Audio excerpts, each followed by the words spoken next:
এইভাবেও কি মাছ ধরা যায়? এইভাবে জাল দিয়ে মাছ ধরা একটি পুরনো অভ্যাস।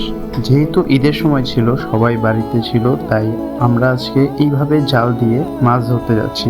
এটা কিন্তু কোনো প্রচলিত জাল না, এটা মশারির মতো করে জাল তৈরি করা। যেহেতু এখন শীতকাল চলতেছে, পানিও খুব কম, তাই জাল দিয়ে দুই পাশে ভালো মতো ঘেরাও করা যায় এবং তারপর দুই পাশ থেকে সবাই মিলে জোরে জোরে টেনে এক পাশ থেকে আরেক পাশে চলে গেলে এই জালের মধ্যে অনেক মাছ আটকে যায়। সো দেখতেই পাচ্ছেন কিভাবে সবাই এক পাশ থেকে আরেক পাশে টেনে নিয়ে যাচ্ছে এবং সব টানাটানি শেষে লাস্টে দেখা যায় অনেক মাছ উঠে এবং অনেক বড় বড় মাছও কিন্তু এখানে ধরা যায়। এবং সব কিছুই আমি ব্যাগের মধ্যে সংগ্রহ করতেছিলাম এবং ছোট মাছগুলো কিন্তু আমরা পানিতে আবার ছেড়ে দিচ্ছিলাম, কারণ মাছগুলো তো চাষ করা হয় যাতে এগুলো আরও বড় হতে পারে।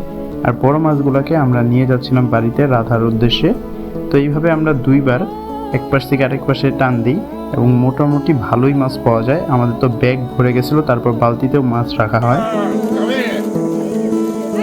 সো এইভাবে কখনো মাছ ধরছেন কিনা কমেন্টে জানাতে পারেন এবং এইভাবে মাছ ধরাটা আপনার কাছে কেমন লাগলো অবশ্যই কমেন্টে জানাতে পারেন। ভিডিওটা ভালো লাগলে লাইক করতে পারেন।